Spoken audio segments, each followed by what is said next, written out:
Using gravity to fall into one portal so that you come rocketing out the other portal, a skill we call flinging, was another difficult concept to train. We designed a specific visual cue, a pushed-out concrete block with checkerboard tile above a pit, to indicate to players that it's time to use the fling maneuver. Repeated several times, this cue helps players associate pushed-out concrete slabs with flinging, in much the same way that players learn to associate cubes with buttons. We found that rather than looking into portals to see where it went, playtesters would often leap blindly to their doom. In response to this observation, the moral of this puzzle is, look before you leap. The safe orange portal is out of the player's view from this balcony. That forces them to peer through a portal to see it, which trains players in the remote viewing capabilities of portals. This room is designed to build anticipation for the big moment when players finally get the fully powered portal gun. The puzzle path brings you in a circle around the device, so that it's virtually always in sight, right up until you grab it. Player training doesn't always stick, especially after the introduction of a big new concept. For instance, after they had acquired the fully powered portal device, playtesters often forgot about the fling maneuver. Since it's such an important skill, this puzzle is designed to reintroduce the idea of flinging. When we moved from largely placeholder art to our final visual design, this was the first level to get a facelift. We chose this map because it had many of our gameplay elements integrated into a relatively small space. The test chamber art direction was designed to make everything appear purposefully placed. The simple design helps focus players on the puzzles. It also provides a nice contrast to the later, much less sterile behind-the-scenes environments, which contributes to a clear sense of progression.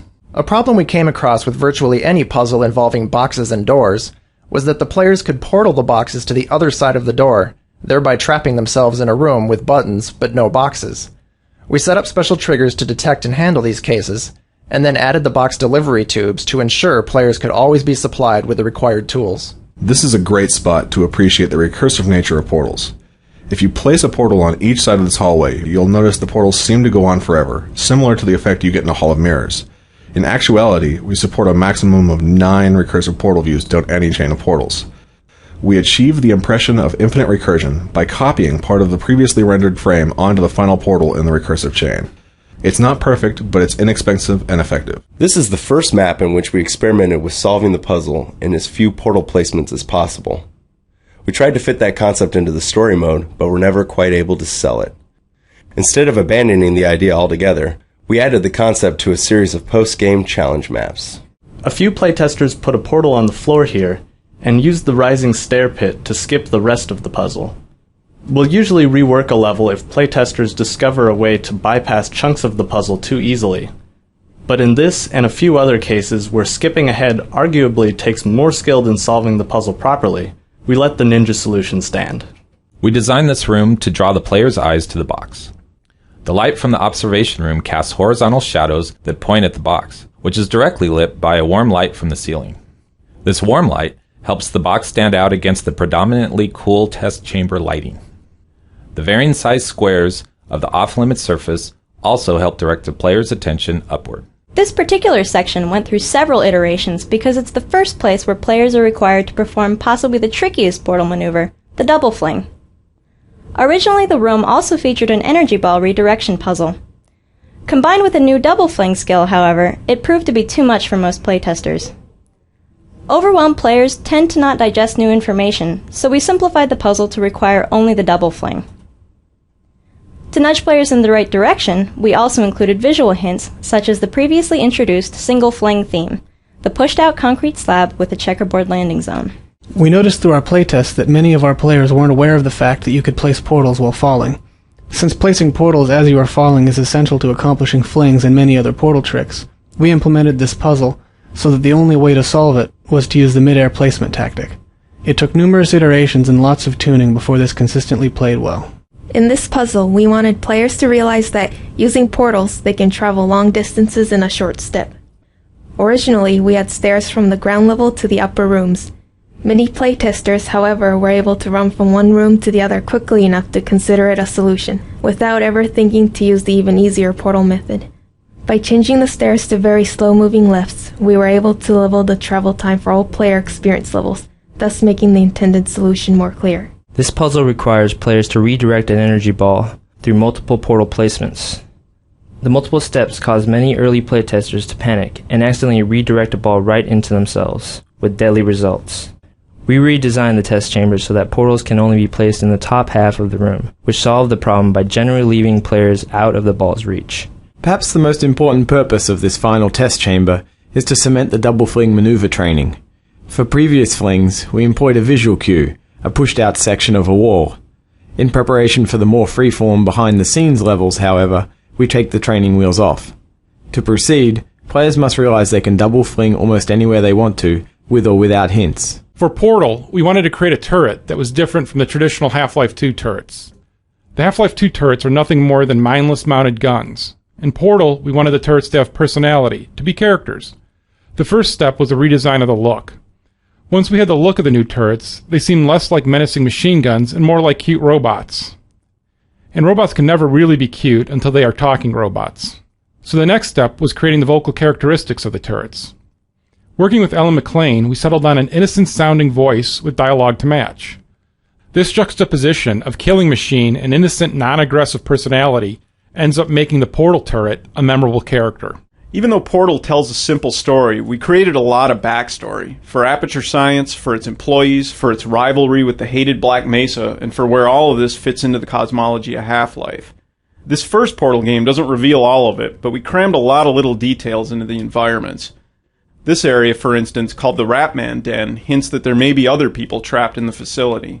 Even though we didn't want Portal to be too combat heavy, we wanted to add at least a light combat mechanic.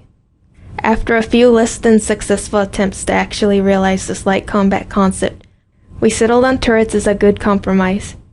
The turrets can be defeated with tricky portal maneuvers, but they're also susceptible to a more straightforward berserker approach. The awful end of the companion cube serves a dual purpose. It adds a lot more sinister character to our already pretty sinister AI, while simultaneously training the player to use the incinerator, a key component of the final level. The training has a nice dramatic payoff, since players later get to avenge the death of their good friend the companion cube by stuffing some of the AI's important parts into exactly the same type of incinerator. We designed this hall so that players had to use a box as a shield, but many playtesters read it as an avoid the energy ball timing puzzle and simply left the box behind. We solved this in large part by having the AI talk about the box. A lot. Once the dialogue went in, playtesters went from routinely abandoning the box to never wanting it to leave their side. Since we weren't going to make the players lug a box around for the rest of the game, we had a scene at the end of the level where the players are forced to kill the box. Sometimes little details make a huge difference. For instance, we had to add the left side to this wall to give players a visual representation of how thick it is. Without it, playtesters frequently thought that the hall had just gotten impossibly narrower, panicked, and stopped making rational decisions. Before the player escapes the fire pit, the AI dialogue is all delivered in a computerized monotone. After the escape, however, Gladys gets progressively more expressive until, by the end, she's cycling through a whole mess of emotions. The role required an actor capable of mimicking the computer-generated voice while still infusing it with some real character. Since we planned to end the game with a song, she also needed to have a good singing voice. The woman we ended up casting, Ellen McLean, is a great mimic, a terrific actor, and a classically trained operatic soprano, so that worked out pretty good. After players escape, we let them solve an old chamber in a new way. This reintroduction of a familiar space, which can now be solved in an incorrect way, helps convey the sense that players are cheating the system while forging their own path through the facility. We use these moving platforms to add time pressure to puzzles.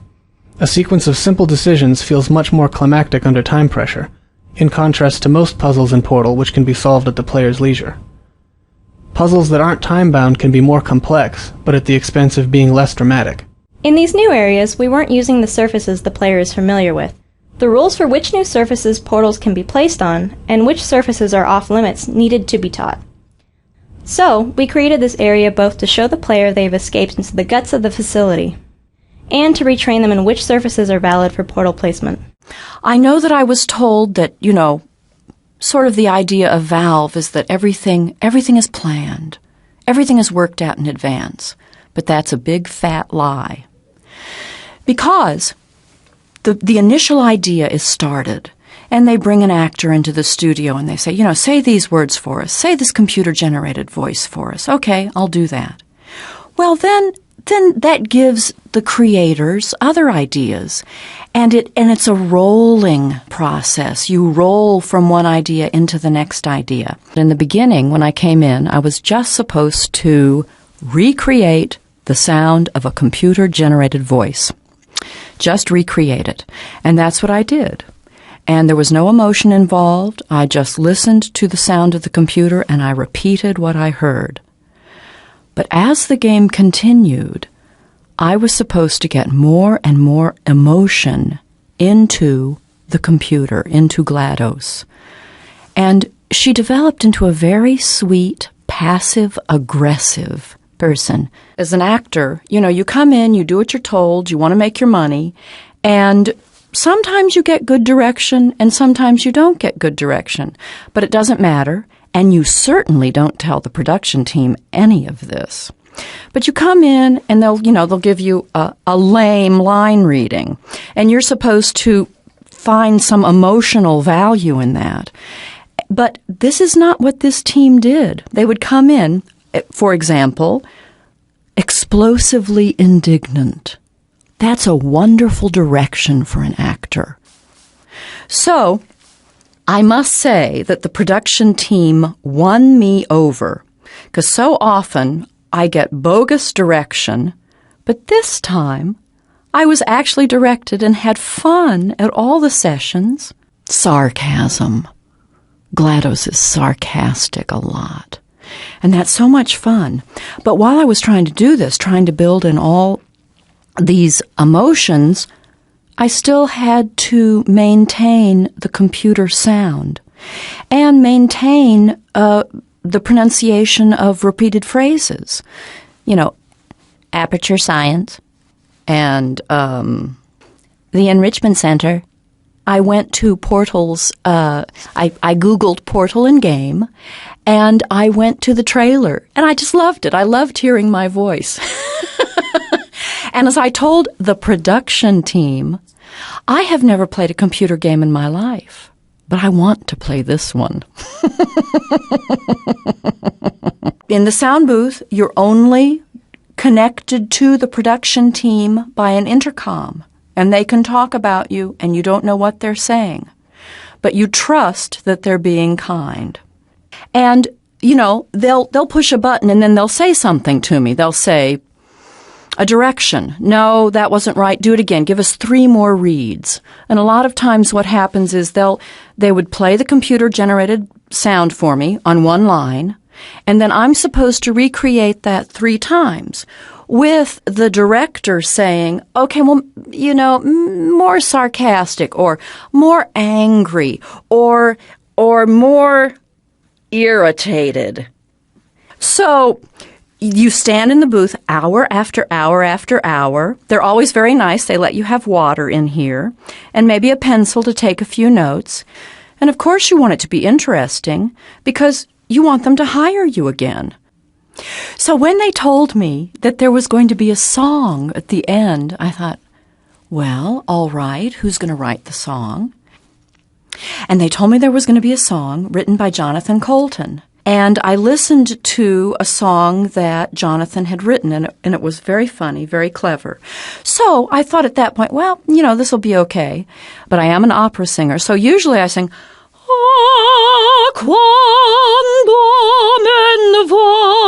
and I thought, well, will I be able to have the right style for the song? So I was concerned.